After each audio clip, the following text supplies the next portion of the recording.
mind is racing, chasing every fleeting thought. You're surrounded by noise, trying to find your own voice.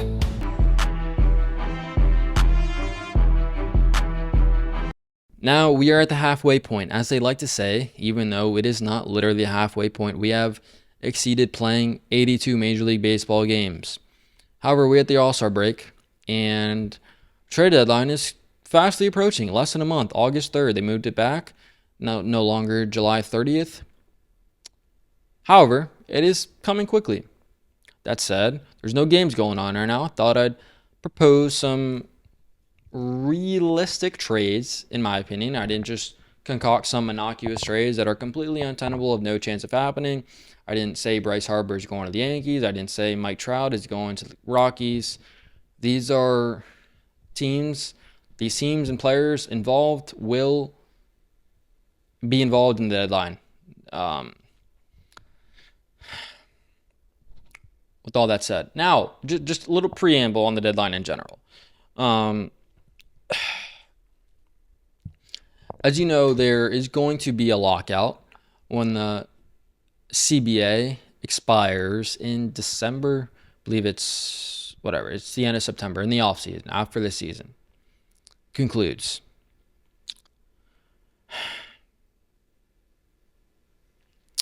I actually think it's going to be good for the deadline. I think it's going to make more teams concede on a couple prospects that they'd otherwise be unwilling to relent on. I think they'd be, if they don't think, I think in a couple years, after next season, I think in 2027, or no, sorry, 2028, whether 2027 was a shortened, truncated season, or God forbid, as Major League Baseball season, the season was missed altogether. So I don't think it's going to happen. You don't want to hear my CBA thoughts. I'm not knowledgeable on it, nor do you care about my thoughts on labor negotiations between billionaires and millionaires. But I for them to miss a season would not be good for either side. Both sides would lose money.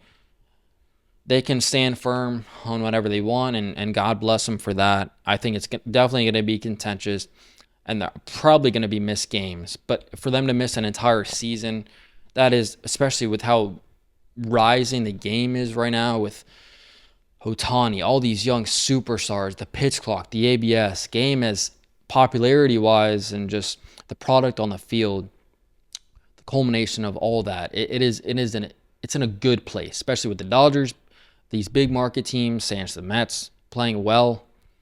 The game is in a healthy place for them to just light that on fucking fire because of money, throw away an entire season, whatever. But that said, so if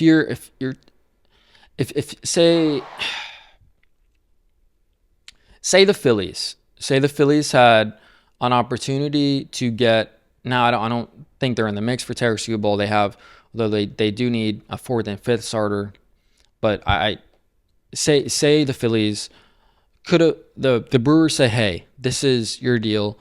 If you are willing to give up these guys, Terry Skubal is yours. If the Phillies say, no, we agree on 4 of those 5 guys, but that 5th guy is a non-starter. If next season is missed entirely, or even a few games, I think you're going to look back in 2028 a little bit silly. I think in hindsight, you're going to lament that decision. If you had a chance to acquire Tarik Skubal, you were just right there, but you wanted to save that last prospect for next year when it didn't even happen. Now all of a sudden those prospects' growths are stunted tremendously. And you had a chance to get Tarik Skubal and potentially win a World Series with Bryce Harper and Kyle Schwarber in their prime, playing at MVP levels, and throw Zach Wheeler in the mix as well, pitching the baseball as well as he's pitching. Christopher Sanchez. I think that's stupid, right?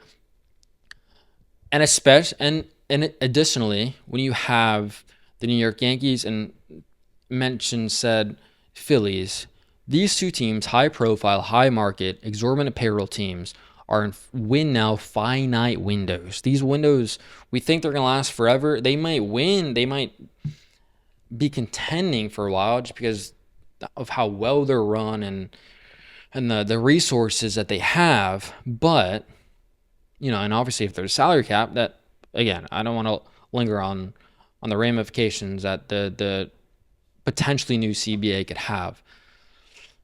But with the Yankees, they need to capitalize on Aaron Judge's prime and Garrett Cole's prime, as we're seeing Aaron Judge may be out for the year, which we'll get into a little bit later on in this video. The Phillies, same thing. They need to capitalize on Bryce Harper's prime, on Zach Wheeler's prime, on Kyle Schwarber's prime. We're seeing what has happened to Trey Turner, to JT Realmuto to a lower extent. Their production, when you get older, you can't play until you're 40 years old. So they are gonna want to win, right? So I think, and when you hear sellers, when the sellers hear that buyers, hey, may be willing to relent on a couple guys that we didn't think were available, all of a sudden those teams twiddling, like the Red Sox, like the Rangers, like the Nationals, a couple other teams that I'm omitting, but when you have those teams on the bubble, unknowing whether or not they're going to buy or sell, for hearing that, all right, it's going to be a tremendous, there's already a lack of sellers, so it's going to be a seller's market from that standpoint. But now we're hearing through the grapevine that some of these big-time guys, big-time franchises that want to win and are willing to relent on a couple guys, now all of a sudden you're going to have more trades that way, because sellers are going to want to consummate deals with those teams. So all that is to say, I think this trade deadline, there's always a frenzy. We always think, hey, there's not going to be a lot of trades, and there always is. Teams always, deadlines prompt things, make things happen. Trade deadline is always fun, but I do think, even though people may disagree, and I've already read some people disagreeing because of the CBA, I actually think the CBA is going to portend a more frenzier deadline. I really do, because of what I just highlighted for the last 7 minutes. With that said, first trade I think will happen, Tarik Skubal to the Milwaukee Brewers. Now you may say that's not reasonable, or that's not realistic, not tenable. I'm not saying they're going to sign him. I think there's no chance the Brewers sign him. Even with, whatever, I don't want to linger and preface everything or with the CBA. Just forget this fucking CBA for a second.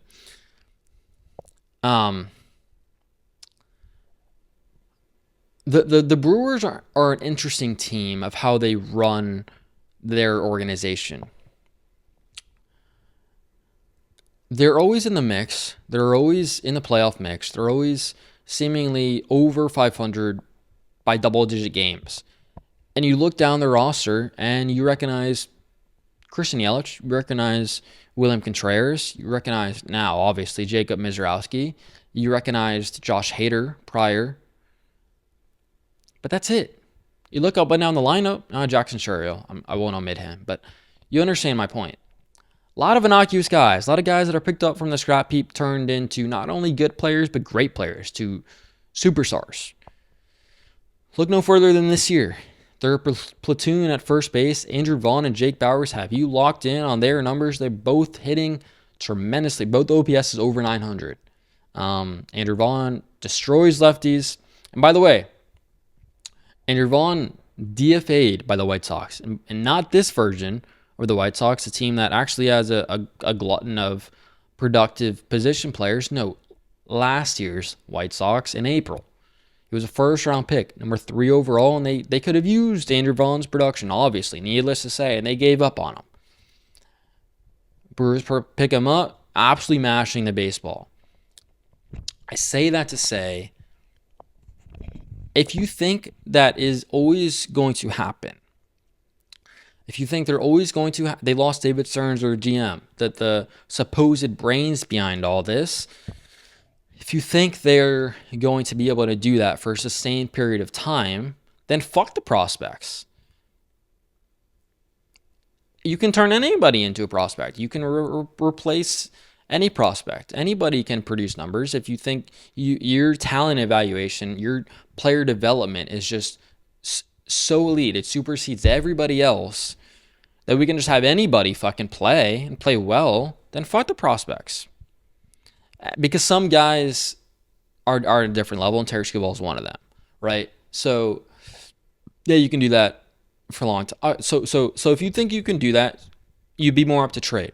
If you don't think you'll be able to pick guys up innocuously, randomly, and have these guys picked up off waivers, off random trades that aren't even displayed in breaking news, and turn them into productive players, if you don't think you're going to be able to do that, then you're going to have to start acquiring actual stars. So whichever way you believe, both the conclusion lands on the Brewers trading for a big-time player this trade deadline. And that big player I have in mind is Terry Skubal. Because you imagine him paired with Jacob Mizrowski and Kyle Harrison, who the hell is going to want to face them? Even the Dodgers, I don't think they'd be scared of them, but that's not a fun drive to the yard. Got to face Terry Skubal. All right, we got rid of him. Now we got to face Jacob Mizrowski and Kyle Harrison to a lesser degree. Not nearly the name, but numbers-wise, he's having a phenomenal season. That is not a fun series. So I think that's realistic. And it'd be CC Sabathia light of 2008 when the Brewers traded for CC from the Yankees. He was pitching on 3-day rest, having a phenomenal year, even though he's rental as well, as Tarek will be. He didn't care about his free agency.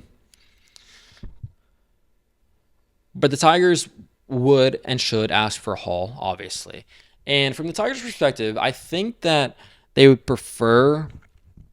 Obviously, I don't have insider or intimate knowledge on the Tigers' brass thought process. However, I think they'd be more apt to want a substance prospect packed rather than quantity. And what I mean by that is, you've seen CBS Sports did this a couple days ago. They have the Brewers getting not this deal, or they have the Tigers trading, whatever. I don't want to promote something else, but they have the Tigers getting 7 prospects, 7 out of this team that they're acquiring. This has been clunky. They have the Tigers acquiring 7 top prospects out of this team's system. It was like them, but one of the prospects was their 22nd overall prospect. I don't see that happening. I don't know why the Tigers would want to do that. I don't. Excuse me. There we go. Couldn't mute my mic.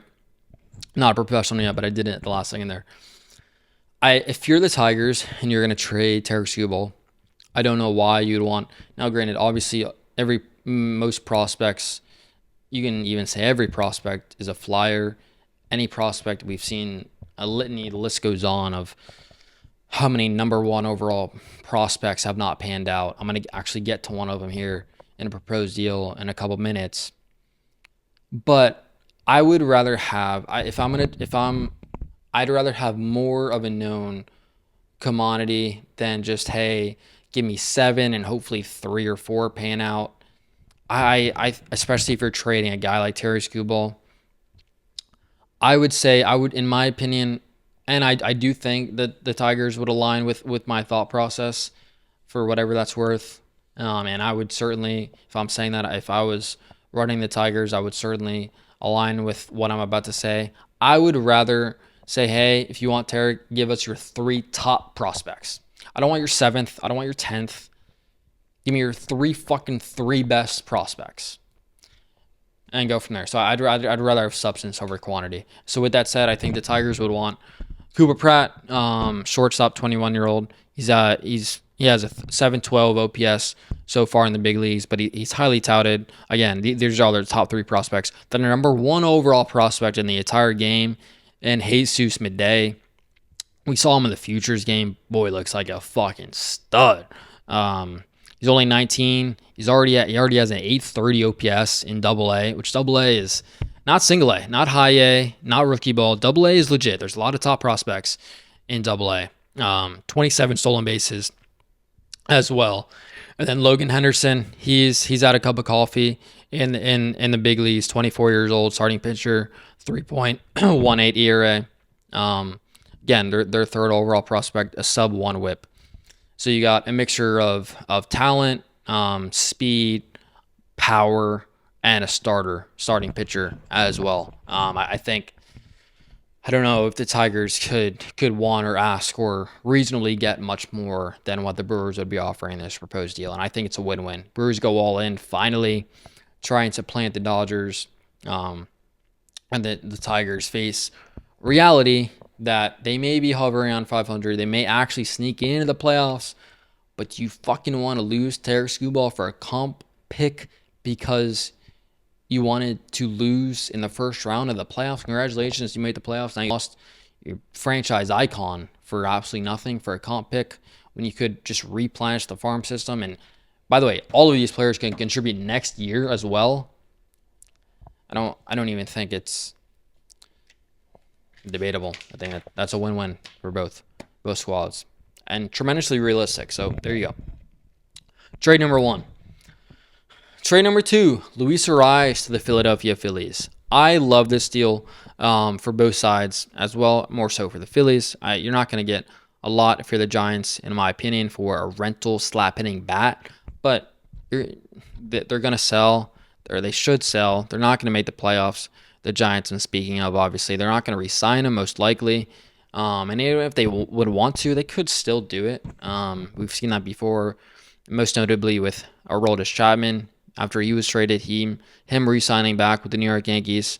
If you pay him, they're going to want to come back, but that stands the point. I think he would replace Bryson Stott in this instance. I think they would just give up on him, whether Bryson's in that deal and the Giants try to take another look at him. Hopefully he pans out in their system. But Stott has had a long lease, still has an OPS sub 700. And he's not that stellar glove, that splendid glove as he was early in his career either. I think it's just time to give up on him which the Phillies are trying to win the World Series. And as I mentioned them at the top, I'm not going to rehash and reiterate that. They're in a finite window right now. And they have Brandon Marsh in cleanup. They got him for Logan O'Hoppe a couple years ago from the Angels. They did not. When that deal got consummated, their intention was not to have Brandon Marsh hit behind Bryce Harper. So now Luis Ariz is not going to hit cleanup, but he would hit in front, obviously first or second.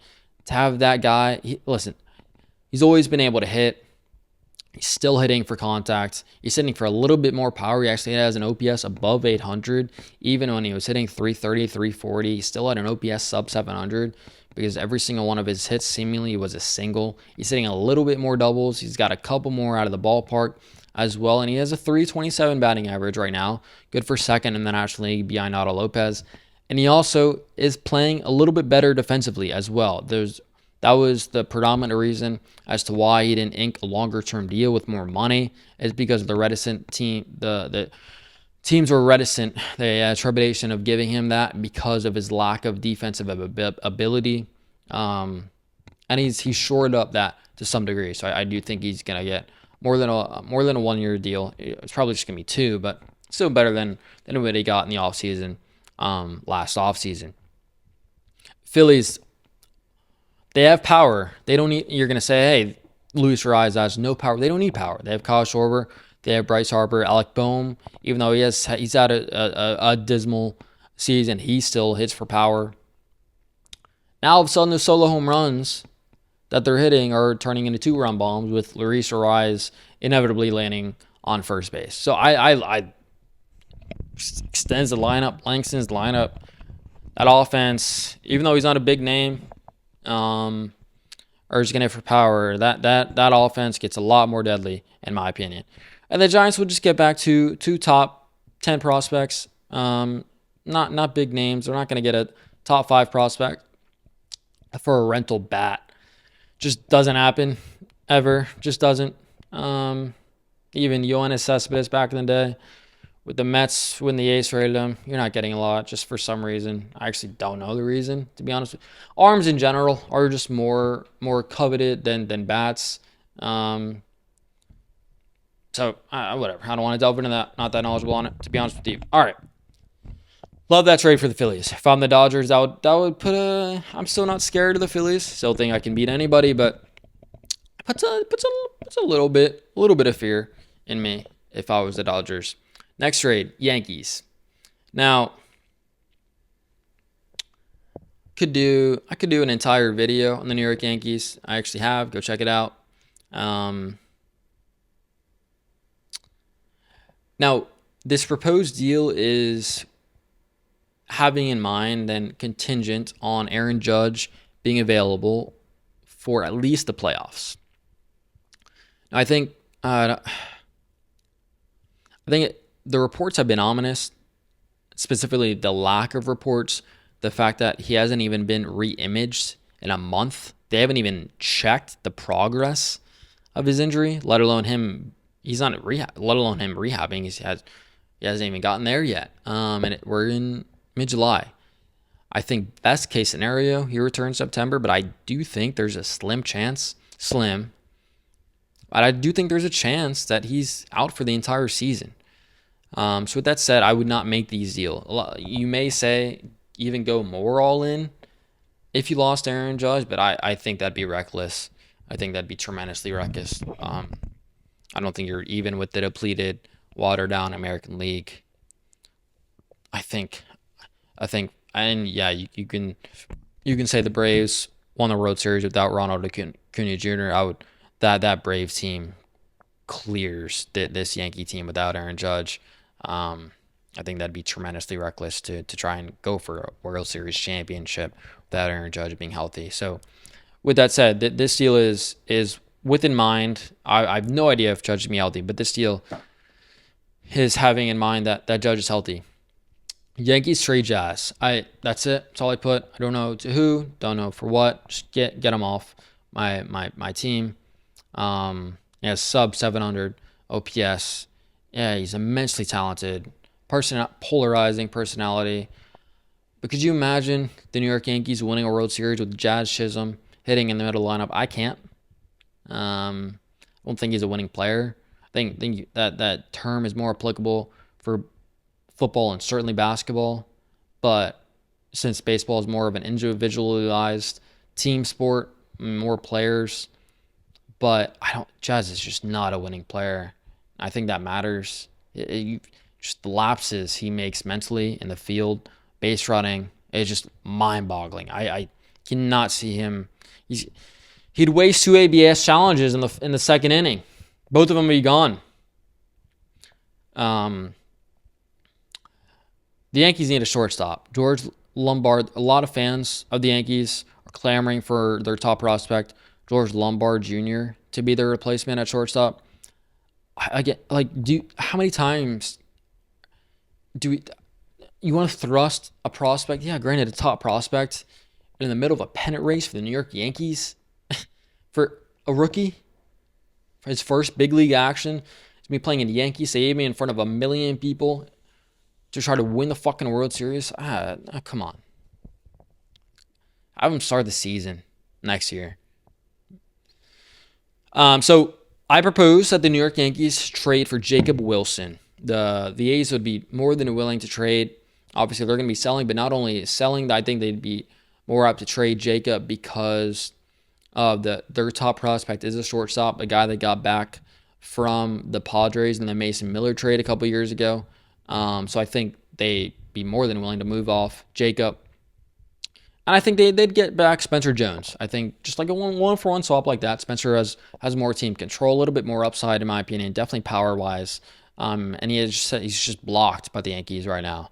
I think for most other teams, he'd be an everyday starter. For the Yankees, he's just blocked. They have a surplus glutton of outfielders and DHs. As long as Stan is there, he's going to be their DH. They're going to have that position locked up by him. So, and then for second base, I think it'd be a platoon of Volpe and Jose Cabrera. I think you can say, like, hey, why not Luis Urias, the Yankees? I don't I don't think that's necessarily feasible, realistic. You're gonna just completely remake your middle infield in the middle of the season. I mean, I guess, but I mean, the price wouldn't be exorbitant for either of these. So I guess from that standpoint, it's a little bit more realistic. But I don't know. I don't know if I can see that happening. So I think you platoon Volpe and Cabrera instead of at short. You do them at second, a less prominent position, and just hope one of them gets hot before the postseason, and then ride that pause, play the hottest guy in the playoffs. And Jacob would be an immense upgrade. He's a phenomenal defender, which is what they need. Volpe is taking a tremendous a step back defensively, let alone offensively. Jacob would be an immense upgrade. He's not an all-star, but considering what the Yankees currently have, relatively speaking, you'd be an immense upgrade. Last trade. Going back to the Phillies. Mickey Moniak, outfielder, revitalized, resurgent outfielder from the Colorado Rockies, former first-round pick of the Philadelphia Phillies. Obviously a bust, didn't work out, but he kind of revitalized his career a little bit with the Angels. A couple years ago, they got rid of him, gave up on him after his production a little bit plateaued, tailed off a little bit, but he's having a tremendous season right now for the Colorado Rockies. It is not just a product, if you delved into the numbers, and not just a product of Coors Field. Actually, a lot like Hunter Goodman, their catcher, most of his production is actually away from Coors Field, which is obviously tremendously encouraging if you're a team trying to acquire him. OPS above 900, guys. I know nobody's locked into the Rockies. They got some bats that could be on the move this trade deadline. And it's not just because he is hitting in Coors Field. And Phillies, Brandon Marsh hitting cleanup. Like I said, he's their only outfielder of note. Justin Crawford, God bless him, he's still top prospect, only 22 years old, but they did not foresee him taking everyday center field reps in spring training. But they've had to thrust him in there because of their lack of production in the outfield. They're starting Derek Hill a lot, just this innocuous scrap heap guy, DFA'd by the White Sox earlier this season. They need offensive production. They need some quality bat in the outfield, and Mickey Moniak would provide that. Now all of a sudden you insert Luis Urias, and I did say that the Yankees wouldn't trade for Luis Urias and Jacob Wilson because because it's not realistic to have trade for two bats, and I have the Phillies doing that, but I think it's a little bit different in their case because it's not. Actually, I don't think it's different at all. I'll rescind that take. I guess you can. Because this would work out. Phillies desperately need an outfielder for sure, and I think Bryson Stott his time has just run out. I like these deals. I think it's a win-win for both teams, every team involved. And I think it's realistic. Whether these exact deals are gonna be executed, obviously not, but I think it's well thought out. I really do. And it's not just because I did it. I do. All right. Thanks for watching. Episode 5, Inside Major League Baseball.